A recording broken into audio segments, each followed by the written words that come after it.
noches. Pues ya estamos aquí iniciando con la transmisión número 5 del 2015. Vamos a entrar a analizar el tema de Haití y la forma en la que se está dando la situación frente a varios fenómenos, digamos, naturales. El primero de ellos, pues, tenía que ver con un sismo que cobró cerca de 250.000 víctimas en Puerto Príncipe, que dejó a 1.5 millones de personas sin techo y ver qué ha pasado, ¿no? De qué manera se ha estado tratando de resolver la situación y qué papel han jugado tanto los organismos internacionales como las ONGs dentro de Haití frente a esta problemática. Un poco también me gustaría iniciar, está con nosotros César.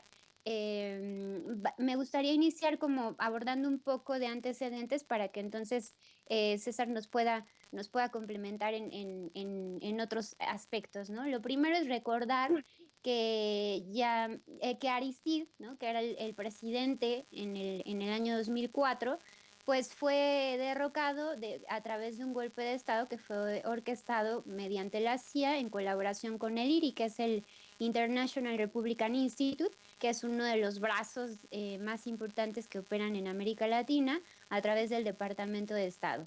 Después de eso llegó un presidente, Bonifaz, que pues hasta hoy se le cataloga como el responsable de cerca de 4.000 asesinatos por motivos políticos. En este contexto se enfrenta la crisis de 2010 frente al sismo. Intervienen tanto los cascos azules, en este caso a cargo de Brasil, y para tratar de estabilizar la situación, tanto en términos humanitarios como en términos de seguridad, ¿no?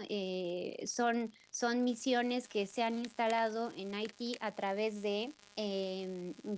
pues, de los cascos azules, que fungen tanto como para realizar actividades humanitarias como para establecer operaciones militares, ¿no? Que garanticen la estabilidad en el país. Otro punto importante es que Haití enfrenta hoy una situación de pobreza en el 80% de la población. El salario mínimo de los haitianos es de $4.5 al día. El 20% de los niños viven con desnutrición y existen hoy 6.7 millones de haitianos que pasan dificultades para conseguir alimento en todo este contexto, ¿no? Entonces, lo brindo estos elementos para que podamos entrar al análisis. Adelante, César. Pues muchas gracias, Tania. Fíjate que a mí me gustaría entrar en esta comparación un poco buscando entender qué es lo que está pasando en Haití respecto de la forma, digamos, colonialista, neocolonialista, para la ocupación internacional de Puerto Príncipe, ¿no? O sea, de Haití en general. Bueno, recordarán que en la década de los noventas, justo a partir de la crisis alimentaria que había llevado el propio Fondo Monetario Internacional, Estados Unidos, bajo pretextos o pretexto de esto, justo hizo la misma intervención en Somalia. Y ahora, a juego también de las catástrofes naturales a las que ha padecido Haití, vuelve a suceder esta misma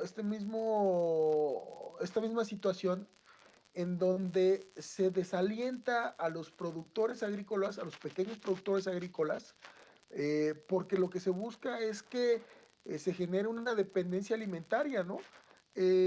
Me parece muy grave, por ejemplo, que justo el presupuesto internacional trampea la forma en cómo se ayuda a Haití. Todo el mundo dice, bueno, necesitamos que Haití pueda salir adelante y lo que significaría es que debería de haber inversiones dentro del propio campo, inversiones para generar que su gente empiece a generar, a producir de forma agrícola por sí misma, y más bien lo que sucede es que toda esa ayuda que llega internacionalmente se va a las más de 160 ONGs que viven en el país, en términos de que todas ellas utilizan mecanismos de importación para las colonias o las neocolonias. Estamos diciendo de la crisis alimentaria está llevando a importación de alimentos de Estados Unidos, de Europa, y entonces finalmente no se genera esta dependencia en donde la pinza sobre la pobreza y la pinza de la crisis alimentaria nos está dejando de forma muy radical un Haití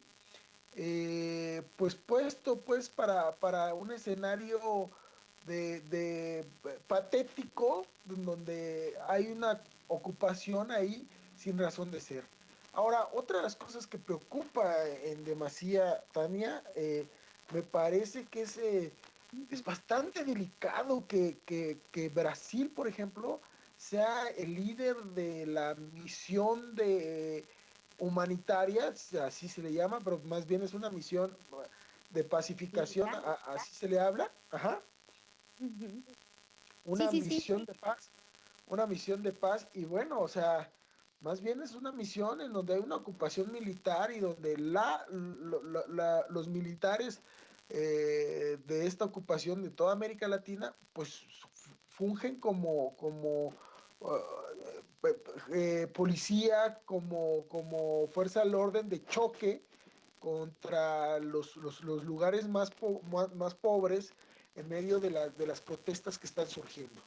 Ahora, otro de los elementos que están ahí también y que llaman la atención y que es bastante grave es que la política actual de Peña Nieto está llevando a tratar de conseguir un lugar en el asiento del Consejo de Seguridad de la ONU a juego de enviar por primera vez en la historia, porque esto nunca había sucedido en el país, una misión de paz de cascos azules, de elementos del ejército mexicano a una zona de ocupación latinoamericana de un país hermano latinoamericano. O sea, creo que estamos entrando en una etapa bastante delicada en donde el militarismo está volviendo a tomar un eje dentro de América Latina que no tenía y que además está siendo conjuntado con una crisis económica bastante radical en donde el punto esencial y clave, me parece aquí, es la crisis alimentaria.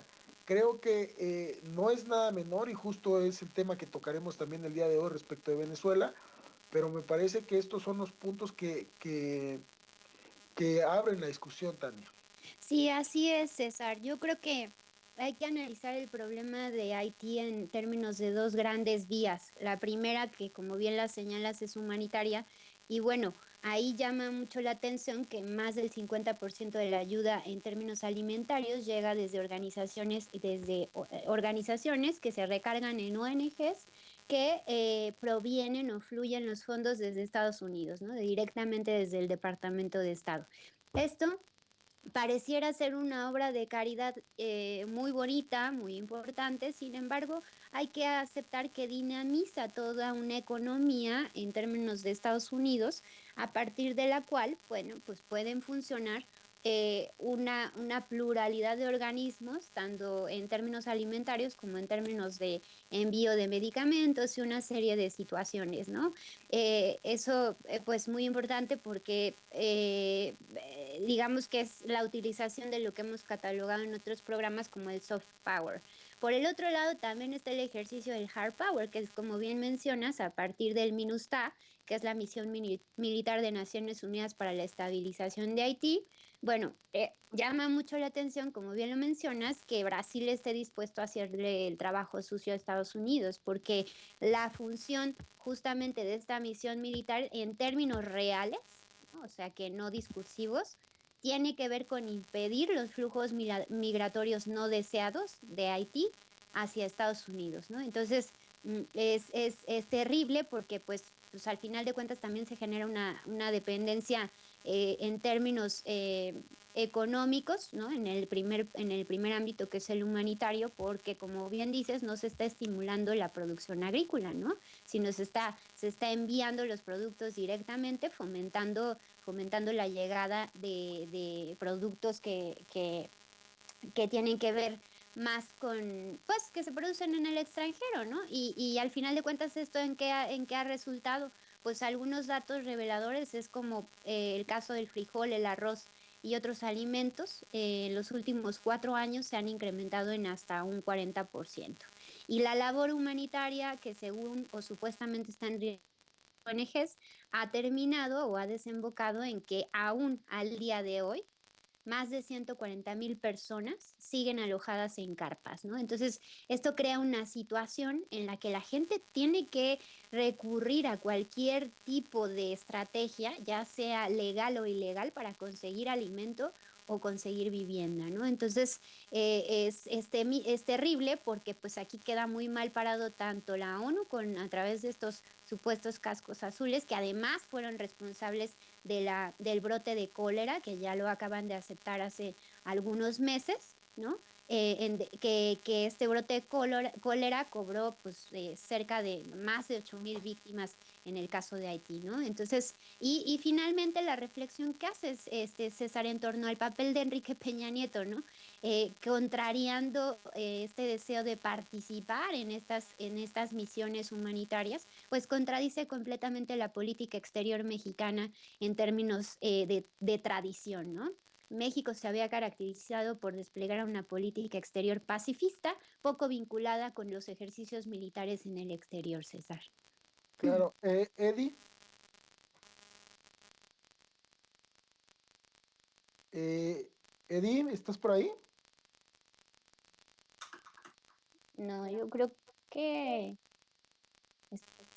No, bueno, pues sí, en efecto, fíjate que una de las cosas que también llama la atención es que eh, justo el proyecto de estas carpas humanitarias, hubo proyectos que se realizaron, te acordarás de la tragedia en un poblado chiapaneco, en el poblado chiapaneco, en donde se desgaja el cerro y tiene que suceder Nueva Grijalba. Eh, eh, Te acordarás que Ujú. hubo una situación en donde eh, se construyó eso que se llamó las ciudades rurales, ¿no? Fue un proyecto para construir, pro, hagas de cuenta que situaciones sustentables dentro del propio momento dramático, y ese mismo proyecto se llevó a Haití, y lo que veo es que hay inversiones mexicanas muy fuertes realizadas a partir de ese proyecto. El responsable de esa política era Esteban Moctezuma Barragán, ¿te acordarás de él? Ujú. Un priista también, y quizás también tenga que ver con eso, el envío pues de, de soldados, y pareciera que estamos entrando a otra dinámica en México, ¿no? Sí, pues para cerrar, César, el bloque, pues básicamente, pues es preocupante la situación en Haití, ¿no? Cuando nosotros referimos que cerca del 80% de la población vive en pobreza, en situaciones de pobreza, que la gente vive con $4.5 al día, pues estaríamos hablando de que está completamente cuestionado tanto el papel de la ONU en términos de MINUSTAH, como el papel de las ONGs que mencionas muy bien, que vienen de diversos países, pero que el financiamiento en la mayoría de los casos viene dirigido desde Estados Unidos, que se han encargado de destruir completamente los sectores productivos de Haití y pues no se ve una pronta solución para el problema. Entonces, dejemos ahí el punto. Enfatizando el papel perverso que están jugando los cascos azules a cargo en este caso, a cargo de Brasil. Vamos a una rolita cerrando este El, bloque. el Mm, breve espacio en que no estás. así es, de Pablo Milanés. Y no se vayan, volvemos con la guerra del Sabasto en Venezuela y la soberanía alimentaria. Gracias.